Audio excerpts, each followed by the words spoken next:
Welcome to the Late Flight Show. It's Monday, and I was watching this documentary about Sarah, Duchess of York, Fergie. Yeah, Sarah, the Duchess, Sarah Ferguson, the Duchess of York. And it was so hectic. They were talking about how Princess Diana met Charles, and then she was like, I can't be the only one with the prince, so I'm gonna introduce you to Prince Andrew. And then her best friend, Sarah, was introduced to Prince Andrew, and then they hit it off and they got married. And it was like watching this, like, wow, that was such a cool friendship. And I was looking at the different kinds of personalities because growing up, I never had anyone's poster on my wall. I hated having posters on my wall. I felt like they were looking at me and it was evil eyes or whatever. I'm an actor, okay? I only save myself for the camera. But I had one poster on the wall and it was Princess Diana because I feel like she was the epitome of the perfect person, template of a person to be, where just because you have privilege, it doesn't mean that you don't speak for those who don't have privilege. Just because you have privilege, it doesn't mean that you just enjoy your bourgeoisie lifestyle and forget about your human brothers and sisters. So I had her on the wall. And so when I watched this documentary, I was looking more into her personality and seeing how complex she really was and how she was kind of stuck in a place where she was bound between duty and being, a human, a dignified, responsible, real human. From what I saw, anyway, in my experience in interacting with her as an archetype idea, because I've never met her. So I'm watching this documentary, and then I look at, and I never knew much about Sarah Ferguson, but I'm looking at her, and I'm like, wow, she's not that, they make, the media made her seem kind of weird or crazy from just my impressions, from just things you hear, just pick up as a sponge. So, not from actually reading anything in particular. But then when you actually see how they go in depth in her relationship with Diana, I was kind of like, oh, this is kind of a different story than what I'm used to hearing. This is a story of two friends who basically got in over their heads. And this is a story that's relatable. This is a story that we can all relate to. And so when I was watching her, there was a particular part in the documentary that stood out to me.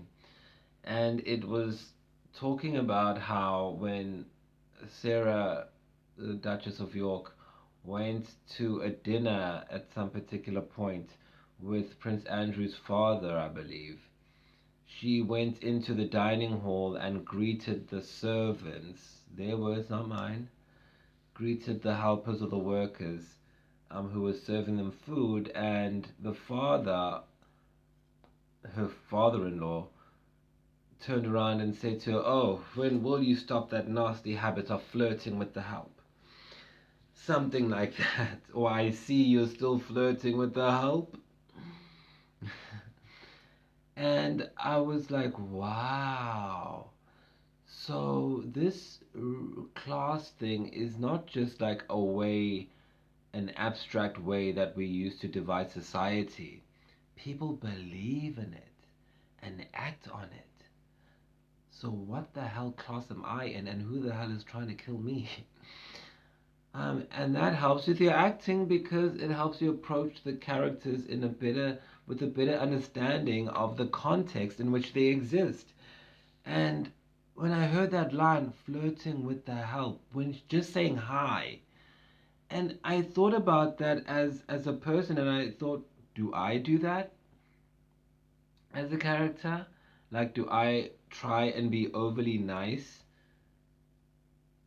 to kind of become relatable?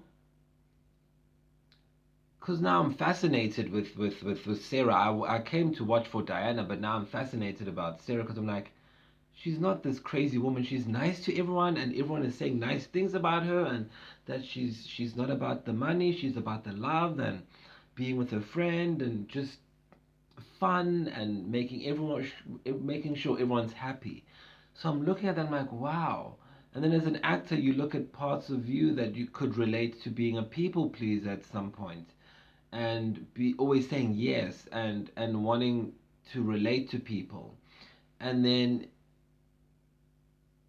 you look at how actors have what we call affectations. Affectations are mannerisms or gestures that actors usually refer to actors, or people could take them on as part of their communication style.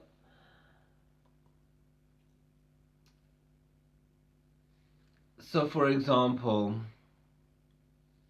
if I go to America for 2 weeks and then I come back with an American accent, I have affected an American accent.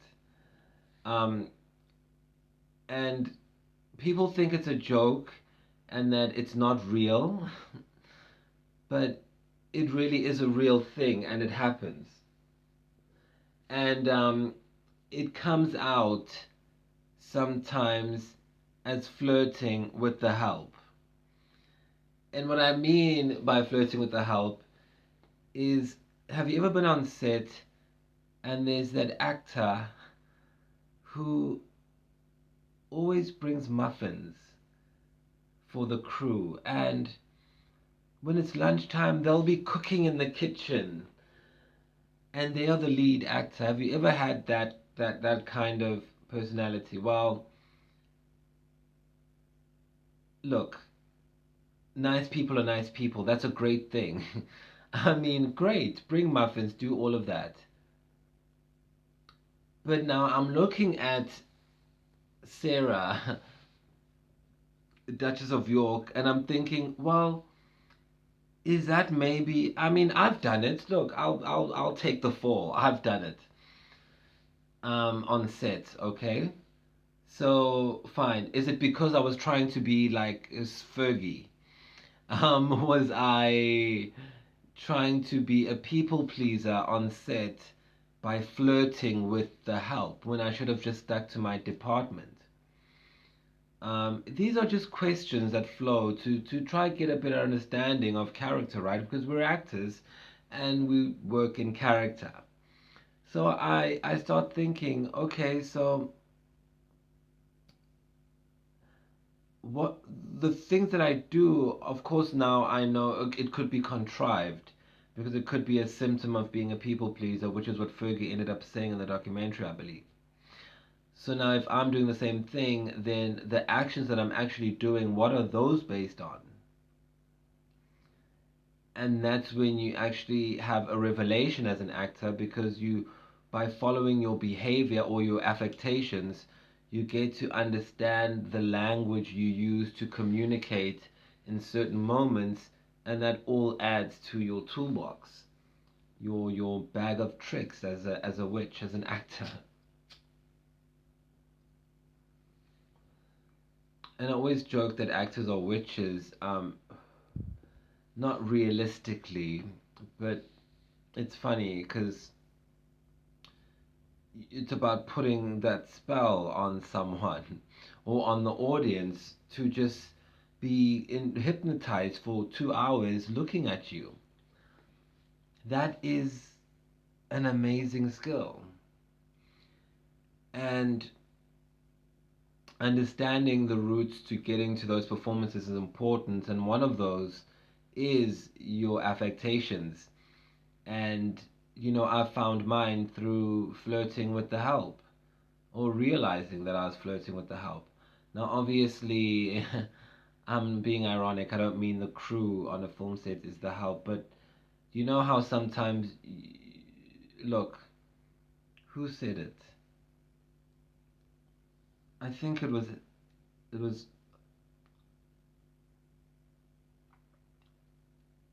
Stanislavski. If you're sitting, if you're standing, you could be sitting down. If you're sitting down, you'd rather be. If you're standing and you could be sitting, sit.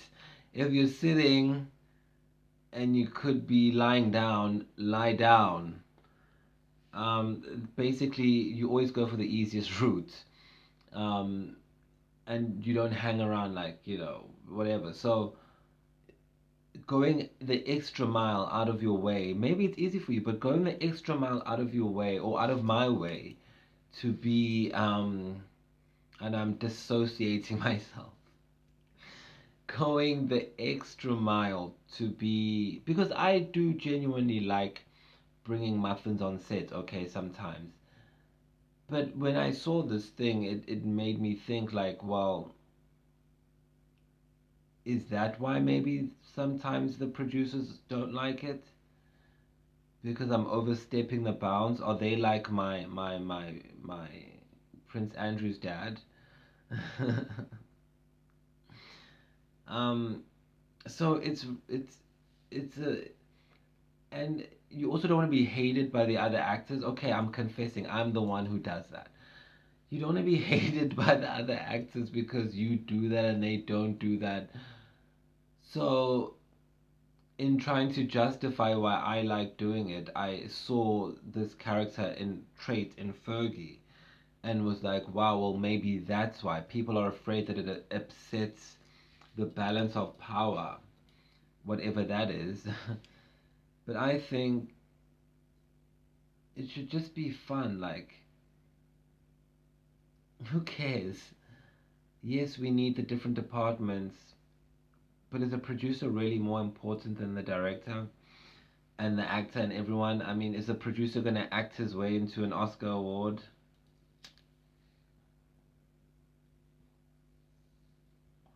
I don't think so. So, teamwork is really the name of the game. It's rare when you find it, but it's really good because despite the results of the project, it could tank. It could land on a and play in a torpedo boat, but at the end of the day, you had a great experience with people that you loved working with. And so, fine, if I flirt with the help, I will continue flirting with the help. Um, but not all the time, because sometimes I like to disappear on set. But yeah, I like to know what's going on around set. And again, that's like a character trait from dying and coming back to life.